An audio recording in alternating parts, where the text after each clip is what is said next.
गुलशन अदीद में लॉकडाउन की खिलाफ वर्जियाँ खुल्लम खुला जारी। ज़िले इंतज़ामिया मुकम्मल नाकाम। गुलशन अदीद में SOPs की खिलाफ वर्जियाँ खुल्लम खुला जारी हैं। आइडियल सुपर मार्ट गुलशन अदीद ने हुकूमती अहकामात हवा में उड़ा दिए। कोरोना SOPs के मुताबिक शाम 6 बजे लॉकडाउन सिर्फ गरीब ठेले वाले और दुकानदार के लिए। आइडियल सुपर मार्ट गुलशन अदीद में कोरोना फैलाने का सबब बन गया। रात 12 बजे तक आवाम की आमदोरफ्त जारी। मेमन सुपर मार्ट गुलशन अदीद भी पीछे ना रहा। ज़िले इंतज़ामिया खामोश तमाशाई। गुलशन अदीद में कोरोना SOPs की खिलाफ वर्जियाँ खुल्लम खुला जारी हैं।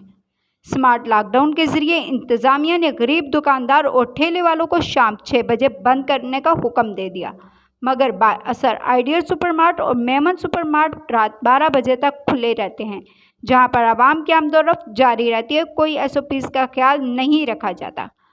गुलशन अदीद की आवाम ने वज़ीर आला सिंध और DC मुनीर से अपील की है कि गुलशन अदीद में कोरोना फैलाने की वजह से सुपरमार्ट्स को बंद करके आवाम को कोरोना से बचाया जाए। रिपोर्ट मुनीर खोसा, हमराज न्यूज़, कराची।